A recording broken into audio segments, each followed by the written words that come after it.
Dibrugarh press ক্লাবৰ সাংবাদিকসকল, প্ৰথমে আমি অনুসূচিত জাতি যুৱ ছাত্ৰ পৰিষদৰ কেন্দ্ৰীয় সমিতিৰ তৰফৰ পৰা বৈপ্লৱিক অভিনন্দন জনাইছোঁ।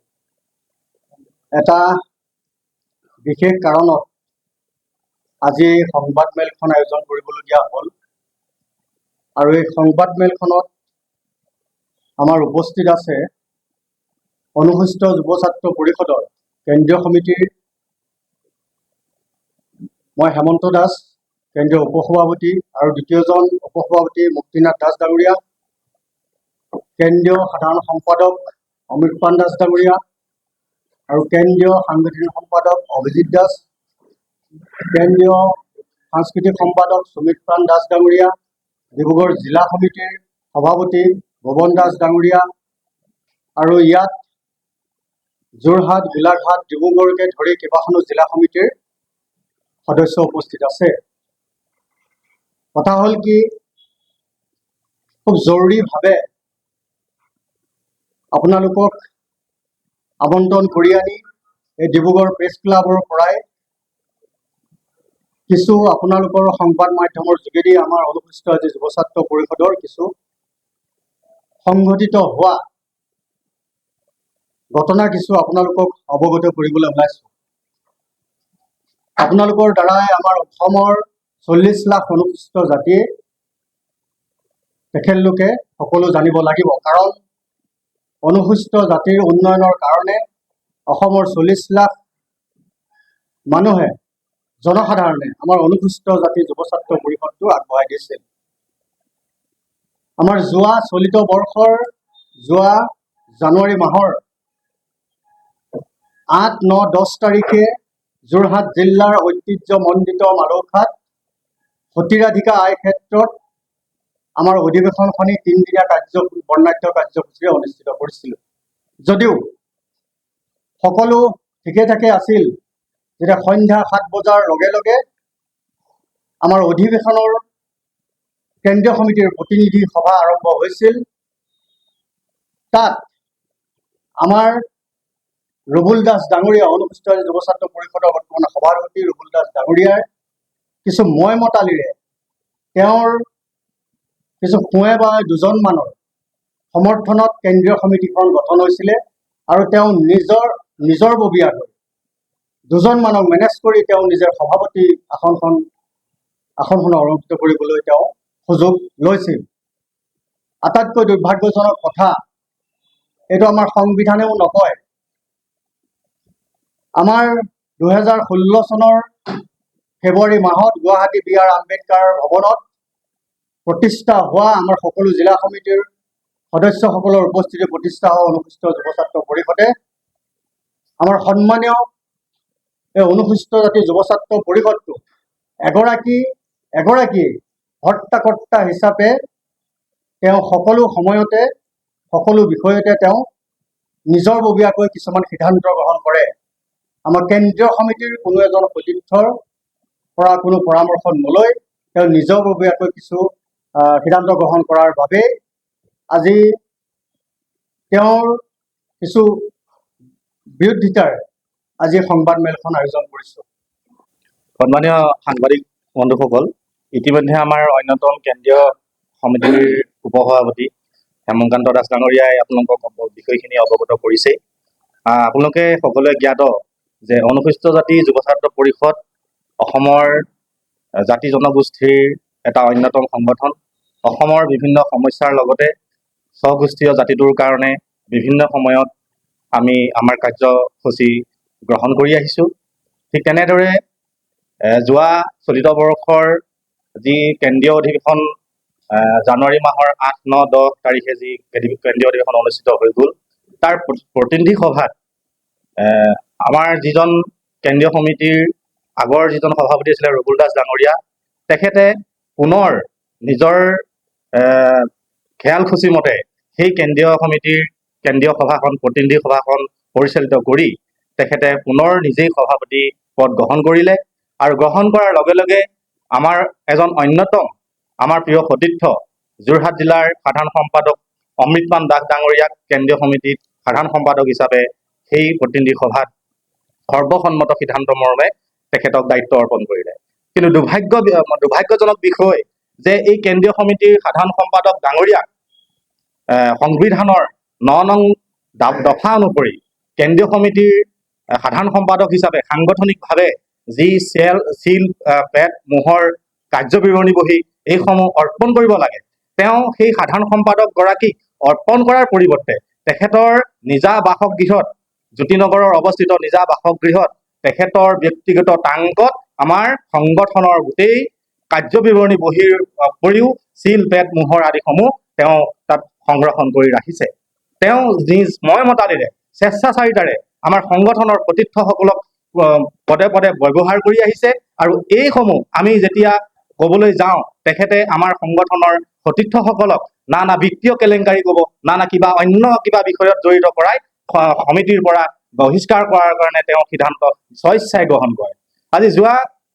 আজি এসপ্তাহৰ আগতে কেন্দ্ৰীয় সমিতিৰ সাধাৰণ সম্পাদক ডাঙৰীয়াই অমৃতৰঞ্জন দাস ডাঙৰীয়াই কেন্দ্ৰীয় সমিতিৰ এটা আমাৰ সামাজিক গ্ৰুপত তেখেতে বিষয়টো উপস্থাপন কৰিছিল যে সভাপতি মহোদয়ে আমাৰ সতীৰ্থসকলক কোনো মেছেজ, কোনো বাৰ্তা প্ৰেৰণ কৰিব নোৱাৰা কৰি থৈছিল।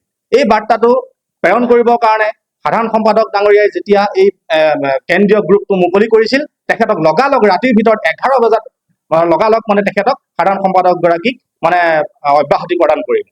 গতিকে এইটো চাওকচোন, আপোনালোকে কওকচোন, এইটো স্বেচ্ছাচাৰিতা, একনায়কত্ববাদী তেওঁৰ এইটো ভাৱধাৰা হয়নে নহয়? তাৰোপৰি তেখেতে যিসমূহ আমাৰ সংগঠনৰ কাৰ্যসূচীৰ অন্তৰ্গত বিভিন্ন চাকৰিত মকৰল হৈ থকা অনুসূচিত অনানুসূচিত জাতিৰ লোকসকলৰ চাৰ্টিফিকেট আদি যিসমূহ ধৰিবৰ কাৰণে বা তেখেতসকলক শাস্তি বিহিবৰ কাৰণে বা ধৰা পেলোৱাৰ ক্ষেত্ৰত যি আমাৰ কাৰ্যসূচী গ্ৰহণ কৰি আহে, এই কাৰ্যসূচীসমূহ আমাৰ অসমৰ ৰাইজক আভুৱা ভাৰি তেওঁ আন্দোলন কৰি তোলে। আন্দোলন কৰাৰ লগে লগে আকৌ ৰাতিৰ ভিতৰতে তেখেতলোকে কথাখিনি তেওঁলোকৰ লগত গোপন বুজাবুজি কৰি আমাৰ সতীৰ্থসকলক বিপথে পৰিচালিত কৰে। এই ক্ষেত্ৰত আমি সঁচাকৈ জাৰো খাই উঠিছো, আমাৰ নিৰ্দিষ্ট প্ৰমাণ আছে। তাৰোপৰি তেখেতে আৰু এটা কাম কৰিছে, আপোনালোকক আমি ক'ব বিচাৰিছো, তেখেতে এই অনুসূচিত জাতি যুৱ ছাত্ৰ পৰিষদ সংগঠনটি তেখেতে নিজস্ব আদৰ্শত পৰিচালিত সংগঠন বুলি আমাৰ সতীৰ্থসকলক বাৰে বাৰে ভাবুকি ভয় প্ৰদান কৰি আহিছে। এইটো চাওকচোন, এটা সংগঠন, এটা দল ব্যক্তিগতভাৱে আদৰ্শত প্ৰতিষ্ঠিত হ'ব পাৰে নেকি?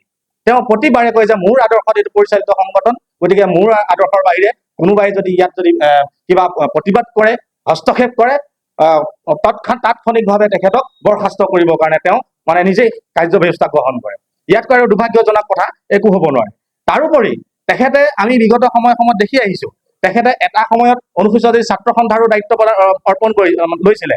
আৰু তাৰোপৰি অনুসূচিত জাতি যুৱ ছাত্ৰ পৰিষদৰ দায়িত্বত থাকোঁতে তেখেতে ৰাইজৰ দলৰ সাধাৰণ সম্পাদক ল'বৰ কাৰণে উঠি পৰি লাগিছিলে।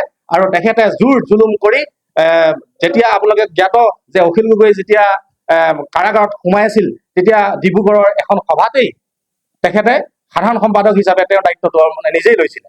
নিজে লোৱাৰ পাছত সেই দলটোত নানা বিশৃংখল পৰিস্থিতিৰ সৃষ্টি কৰি নানা বিভিন্ন বিত্তীয় কেলেংকাৰী কৰি পুনৰ আকৌ সংগঠনৰ মজিয়ালৈ গুচি আহিল। গতিকে চাওকচোন, তাৰোপৰি তাৰ আগৰ সময়লৈ যদি আমি বিচাৰি যাওঁ, আগলৈ যদি গুচি যাওঁ, তেখেতে ৰাজনৈতিকভাৱে কংগ্ৰেছ দলটো প্ৰয়াত তৰুণ গগৈদেৱৰ চৰকাৰৰ দিনত তেখেতে তাত জইন কৰিছিলে। সেই সময়তো কংগ্ৰেছ দলত তেওঁ বিশৃংখল পৰিস্থিতিৰ সৃষ্টি কৰাৰ কাৰণে তেওঁক পুনৰ বহিষ্কাৰ কৰিলে। আজি আমি এটা সিদ্ধান্ত গ্ৰহণ কৰিছো যে এনে একনায়কত্ববাদী ব্যৱস্থাৰে সংগঠনটোক বিপথে পৰিচালিত কৰা ৰুবুল দাস নামৰ কোম্পানীটোক আমি তেখেতক আজিৰ তাৰিখৰ পৰা আমি কাৰ্যকৰী হোৱাকৈ আজি হৈ যোৱা আমাৰ এটা প্ৰস্তাৱ যোগেদি তেখেতক আমাৰ সংগঠনৰ পৰা বহিষ্কাৰ কৰিলো। আৰু বহিষ্কাৰ কৰাৰ লগতে কেন্দ্ৰীয় সমিতিৰ অন্যতম এজন উপসভাপতি হেমকান্ত দাস ডাঙৰীয়াক ভাৰপ্ৰাপ্ত সভাপতি হিচাপে আজি আমি দায়িত্ব প্ৰদান কৰি আগন্তুক দিনত কাৰ্যসূচীসমূহ চলাই যাবৰ কাৰণে আমি আজি তেখেতক দায়িত্ব অৰ্পণ কৰিছো। আৰু লগতে আমাৰ অনুসূচিত জাতি যুৱ ছাত্ৰ পৰিষদৰ আন দুটা দ্বিভুক্ত হৈ থকা দুটা শিবিৰৰ মাজত ইতিমধ্যে আমাৰ এটা সৌহাৰ্দ্যপূৰ্ণ আলোচনা হৈছে। আমি একত্ৰিতভাৱে জাতিৰ কাৰণে, জাতিৰ স্বাৰ্থত আমি আগবাঢ়ি যাম বুলি আমি প্ৰতিশ্ৰুতিবদ্ধ হৈছো। আৰু আমি একত্ৰিত অবিহনে আমাৰ জাতিটোৰ সংকট আমি দূৰ কৰিব নোৱাৰো। গতিকে অসমৰ বৃহত্তৰ স্বাৰ্থত, অনুসূচিত জাতিৰ ৰাইজৰ বৃহত্তৰ স্বগোষ্ঠীয় জাতিটোৰ উন্নয়নৰ স্বাৰ্থত আমি দুটা পক্ষ হৈ থকা এই অনুসূচিত জাতিৰ যুৱ ছাত্ৰ পৰিষদৰ দুইটা সংগঠন একেলগ হোৱাৰ আমি পণ কৰিছো। আমি আৰু এটা কথা ক'ব বিচাৰিছো যে তেজপুৰৰ আমাৰ যিজন তেজপুৰৰ অধীক্ষক অভিযন্তা PW বিভাগৰ তেখেতক যিজন অজিত কুমাৰ মেধিৰ ওপৰত যি অনানুসূচিত জাতিৰ চাৰ্টিফিকেট লৈ আছে বুলি ৰুবুল দাসৰ নেতৃত্বত এক আন্দোলন কৰা হৈছিল। সামাজিক মাধ্যমত তেওঁ বিভিন্ন সময়ত বাইট দি আহিছিল। তাৰ পাছত এই বাইট দিয়াৰ পাছত বা তেওঁৰ ওপৰত আন্দোলন কৰাৰ পাছত আমাৰ সতীৰ্থসকলক ব্যৱহাৰ কৰাৰ পাছত তেখেতে ৰাতিৰ ভিতৰতে আকৌ দুজন সতীৰ্থ তালৈ প্ৰেৰণ কৰি গোপন টকা পইচা লেনদেন কৰিবৰ কাৰণে গোপন বুজাবুজি কৰিছিল। আৰু সেই কাৰ্যালয়ত সেইদিনা এটা উত্তপ্ত পৰিস্থিতিৰ সৃষ্টি হৈছিল। আৰু উত্তপ্ত পৰিস্থিতিৰ সৃষ্টি হোৱাৰ ফলত তেখেতে অজিত কুমাৰ মেধিক সেই দুজন ব্যক্তিৰ হতুৱাই অনুসূচিত জাতিৰ লোক বুলি এনেকৈ চিনাকি দিবৰ কাৰণে বাধ্য কৰিছিল। গতিকে ইয়াতকৈ দুখজনক কথা হ'ব পাৰেনে? এনেকৈ আন্দোলনমুখী কৰি আমাৰ যুৱকসকলক, আমাৰ সতীৰ্থসকলক কৰ্মমুখী কৰাৰ পৰিৱৰ্তে এই গোপন বুজাবুজি এক উচিত তদন্ত কৰিবৰ কাৰণে আমি আৰক্ষী অধীক্ষকৰ লগতে আমাৰ DGP মহোদয়লৈ আমি আমাৰ স্মাৰক পত্ৰ প্ৰেৰণ কৰিম। আৰু লগতে তেওঁৰ যিকোনো আয়ৰ উৎস, এই উৎসসমূহ যাতে আমি মুখ্যমন্ত্ৰীৰ যিটো তদাৰকী কোষৰ দ্বাৰা আমাৰ এক ইনভেষ্টিগেশ্যন চলাবৰ কাৰণে আমি দাবী জনাম।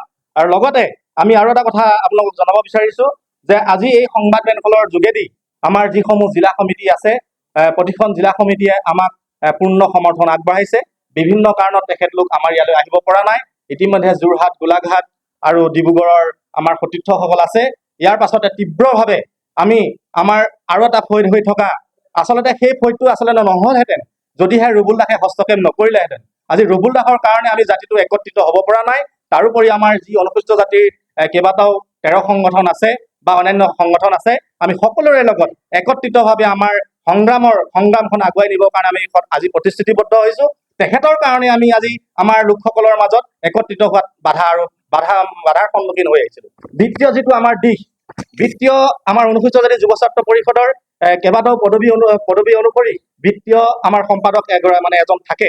এই বিত্তীয় সম্পাদক আপোনালোকে চাওকচোন, বিত্তীয় সম্পাদক গৰাকী আজি পৰ্যন্ত 2016 চনতে প্ৰতিষ্ঠা হোৱা সংগঠনটোৰ বিত্তীয় সম্পাদকৰ পদত তেখেতৰ পত্নীৰ দ্বাৰা পৰিচালিত কৰি আমাৰ সতীৰ্থসকলক আমাৰ যিখিনি আমাৰ টকাৰ সভা সমিতি পতাৰ যিটো লেনদেন, সেই লেনদেনসমূহ পত্নীৰ যোগেদি কৰি থাকে। গতিকে ইয়াতকৈ আৰু দুৰ্ভাগ্যজনক বিষয় একো হ'ব নোৱাৰে।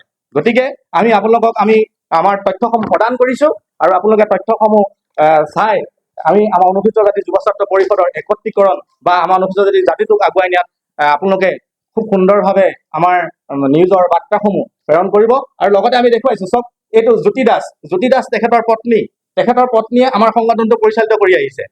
আৰু তাৰোপৰি সামাজিক মাধ্যমৰ যিটো গ্ৰুপ, সেই সামাজিক মাধ্যমৰ গ্ৰুপটোত তেখেতে নিজৰ পত্নীক অন্তৰ্ভুক্ত কৰি সংগঠনটোৰ সম্পূৰ্ণ আমাৰ কাৰ্যখিনি পৰিচালিত কৰি থাকে। গতিকে আমি এই ক্ষেত্ৰত ক্ষুণ্ণ হৈছো আৰু আমি এনে কাৰ্য হ'বলৈ নিদিওঁ।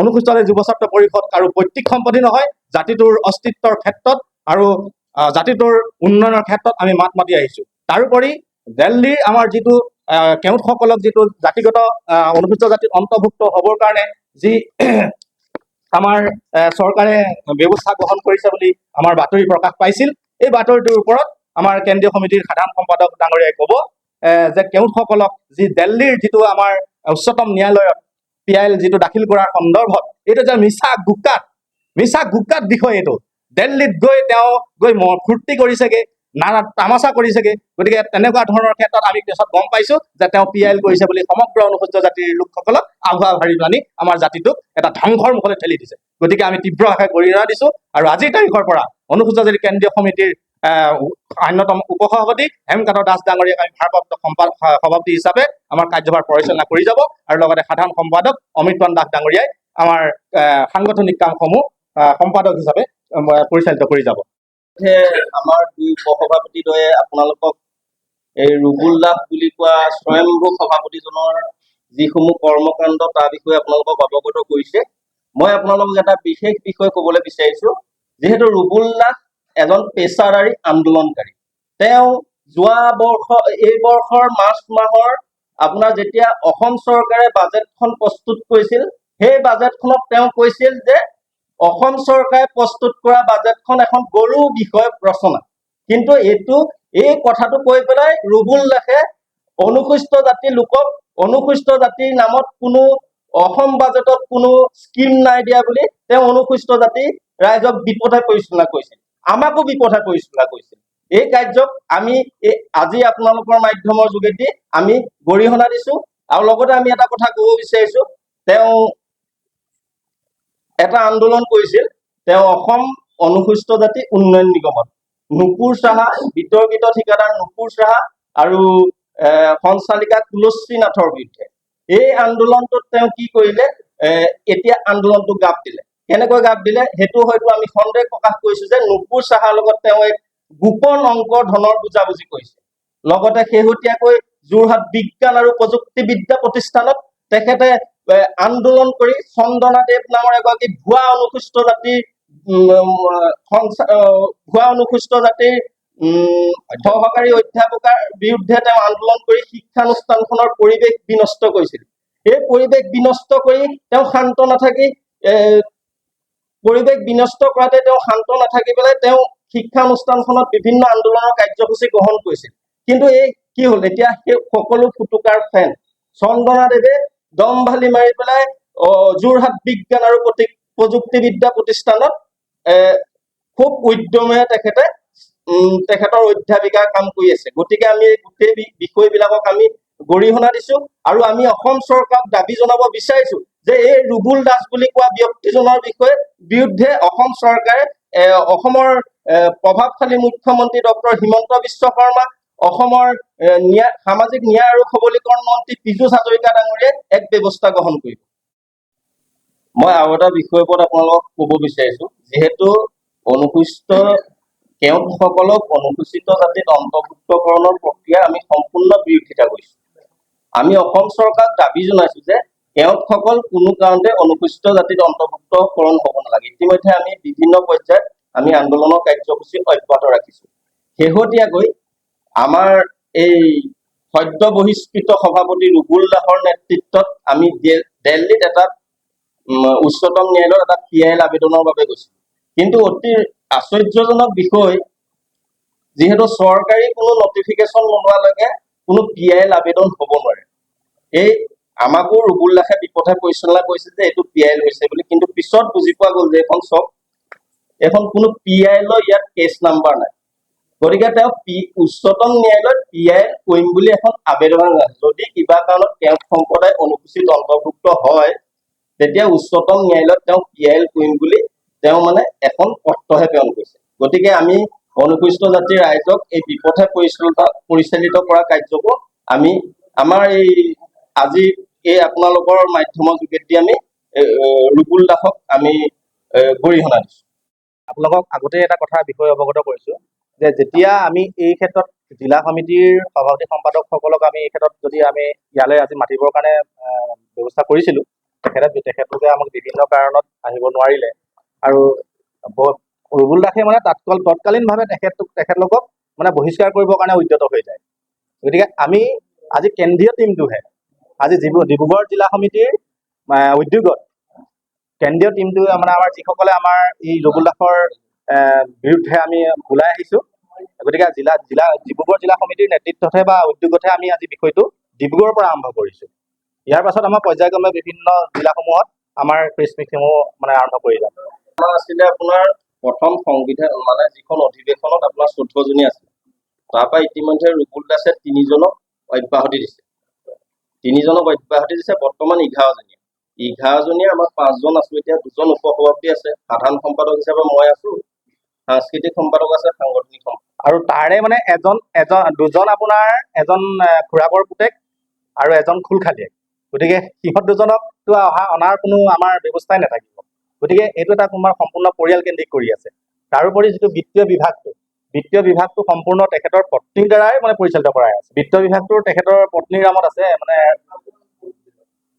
ৰূপজ্যোতি দাস। তেখেতে মানে পদবী হিচাপে নাই যদিও আমাৰ গোটেই মানে যিটো আমাৰ লেনদেনসমূহ তেখেতৰ যি মানে গুগল পেৰ যোগেদি আমাক সভা সমিতিসমূহত পইচাখিনি মানে বিত্ত সমাজটো মানে উজ্জ্বল হৈ আছে, মানে সম্পাদক হিচাপে আছে, বিষয়ববটো আছে, কিন্তু হেৰি নাই, মানে মানুহ নাই, বিষয়বাব মানে মানুহ নাই।